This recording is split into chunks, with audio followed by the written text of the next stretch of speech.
You probably read that title and thought there is no way that you can have a big change in culture in under 60 seconds. Well, stick around because I'm going to show you right now how quick and easy it is to do exactly that.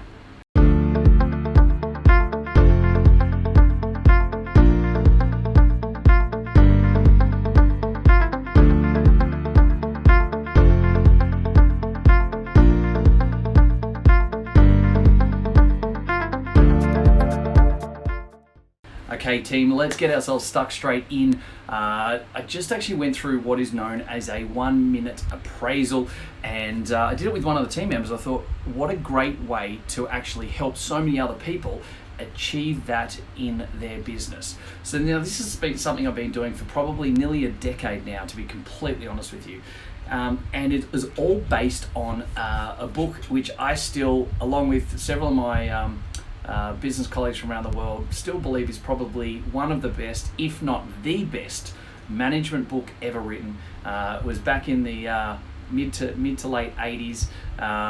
Spencer Johnson, Kenneth Blanchard. It's called The 1 Minute Manager. And from when that actually came out all the way through, seriously, it has just revolutionized the way management should be, not always is, but should be completed in a workplace.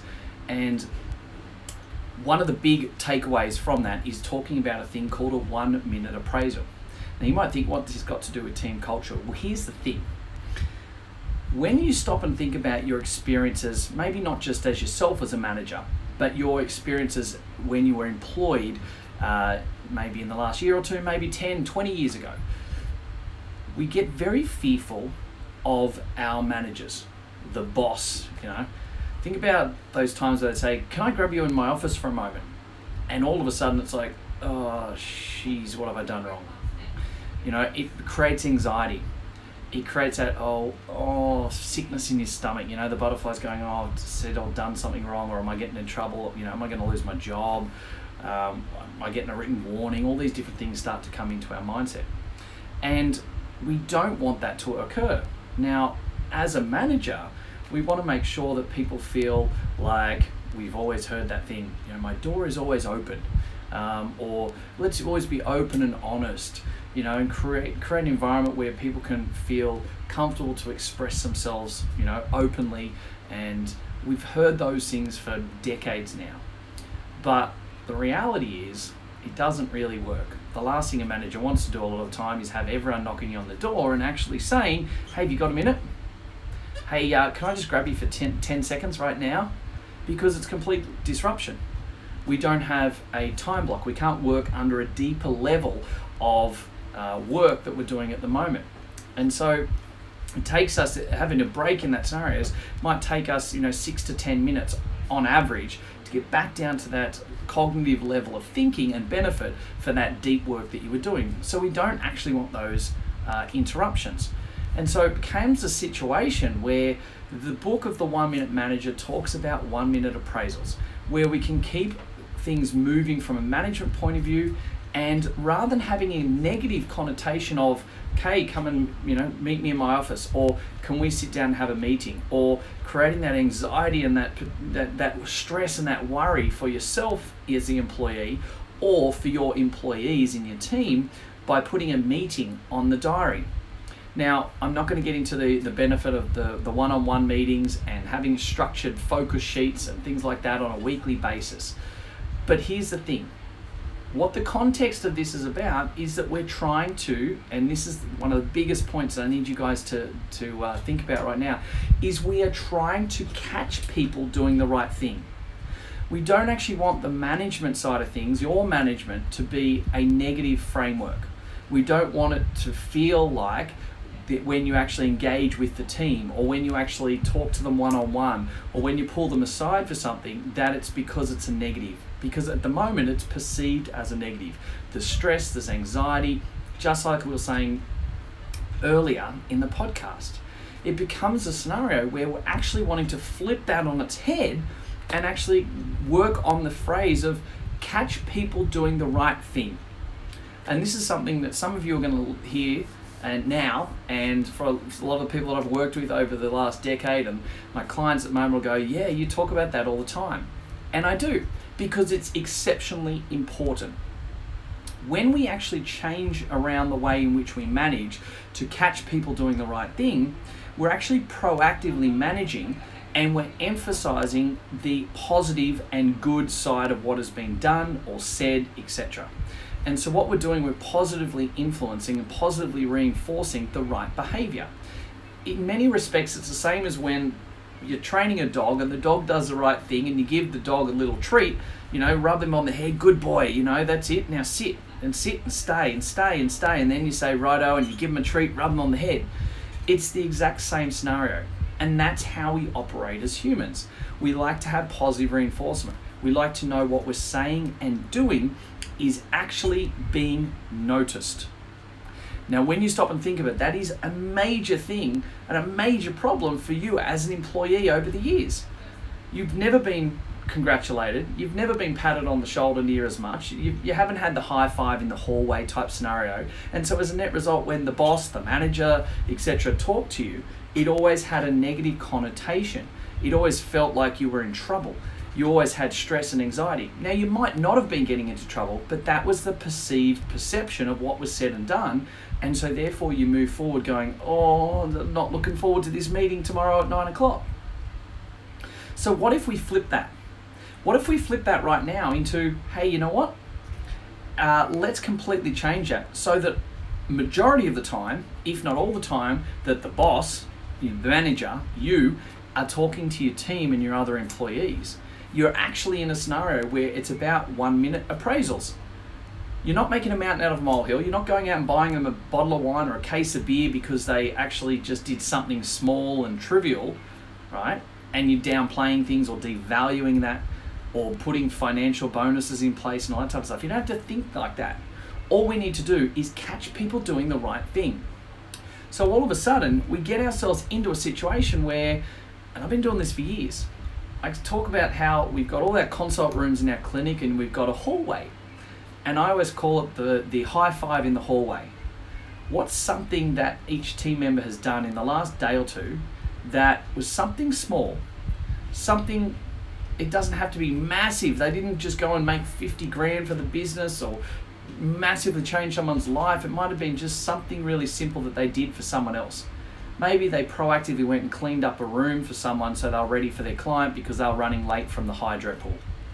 Maybe they went above and beyond and spent an extra 5 minutes with the carer of a disabled client to, help appease a challenging situation, etc. It doesn't have to be much. But by the positive reinforcement of the right things, the good things, you're actually showing the person that you guys are not just a good team, but a great team. People like us do things like this. It's something else that Seth Godin taught me many years ago when he came to Australia for his first visit. And I was sitting with him at lunch and we actually went through exactly this. People like us do things like this. If we're positively reinforcing people to understand that, hey, you know what? This is who we are. This is how we play the business. This is how we play the business of health. This is the game that we're playing. We're actually trying to catch each other doing the right thing. It's positive reinforcement. I can tell you about my time at Zappos over in America with Tony Hsieh and what they do in another podcast. But it's about that positive reinforcement. Catch people doing the right thing all the time. The high five in the hallway, literally turning around and high-fiving someone. And when you first do it and go, hey dude, high five, and you put your hand up, and for those that are watching this, it makes it a little bit better with the visuals. And they literally turn around and they might look at you going, right, what's going on? And you go, mate, you did blah, blah, blah, blah, blah yesterday. I just thought you needed to know that you did a great job. Really proud of you. That's how we like to roll. And I just wanted to know that it was noticed and well done. Let's see more of it. People all of a sudden get that dopamine hit. They go, hey, this is cool. I got noticed. I got the boss type thing. The boss said I'm doing the right thing. And you're actually verbalizing what it was. Not just, hey man, you're great. You're doing a great job. Woo, you're an awesome physio. Yeah. Woo, you're a great EP. You're actually making it personal and you're being very descriptive about the exact situation. And that's the important part in this, all right? When you stop and think about something like the 1 Minute Manager with their appraisals, They talk about what the first 30 seconds needs to be and the last 30 seconds. I don't feel that you need to be that templated in your reply and your structure in those situations. But it is super powerful if you can just walk into the team room and see someone there and you know something they've done really great in the last couple of days, that you can just literally pop your hand on the shoulder and say, hey, I noticed last Friday, blah, blah, blah, that was really valued by the team. The person got a lot out of it, and I just thought I needed to say thanks because that was amazing. Well done. So what you're doing is you're making it personal to them. You're acknowledging what they did. You're catching them doing the right thing. You're giving them a dopamine hit. We're positively reinforcing the right behaviors that you want to see more of, and you're making it specific because you're not just saying, you know, oh yeah, you're great, you're doing a great job, woo! You're actually being specific about exactly what it was that you're happy about, you like, you want to see more of. And right, that in itself is how you can change the team culture of your business in under 1 minute. It's a 1 minute appraisal. In most of the time, it's a 30-second appraisal. We can do it even faster than a minute. But when you do this, not if, when you do this, you start to completely change the culture of the business because people start to actually catch more people doing the right thing. You start to get more positive reinforcement. You have other people high five, you know, that high five moment with other people as a net result. So you start a really nice momentum shift of positive reinforcement, of support, of encouragement, of, hey, you know what, this is how we play the game. There's no negativity around it. We're not trying to find out how we can squeeze every last minute of productivity out of a team member. How can we get them to see one extra client a week so I can make more money? We're actually doing it on the complete opposite to how we've always been taught and how we've always been managed. But we're getting a lot more positive movement, a lot more team culture development, so they'll crawl or climb over broken glass for one another. And that's the power of this whole process. So I'd encourage you to keep it simple. I'd encourage you to start this straight away. Try and catch people doing the right thing. It could be something small for a client or a team member, just something they've gone out of their way to say or do to help out. You want to be specific about it. You want to make sure that they know exactly what it was and why it was important. You know, you want to make sure they realize that, hey, you'd love to see more of that, and I just wanted to, you know, go out of my way to say thanks, etc. It is seriously the easiest and quickest way for you to start making massive changes to your team culture individually within that team in under 60 seconds. Go and try it, get better at it. Go and check out the 1 Minute Manager as well. Hit me up if you've got any questions about it, but seriously, you want to change your team culture? Start with 1 minute appraisals. Super easy, super quick, super effective, super powerful. I'll talk to you again really soon. Hey guys, thank you very much for listening to another episode of the Profitable Practice Podcast. I would love nothing more than for you to be able to leave a review. I get so much joy out of listening and reading the amazing things that you guys say about this. So please subscribe to our channel, leave a review, and share it with your friends. Let's get some more fantastic information out there so all of us can grow the industry together. Cheers for now.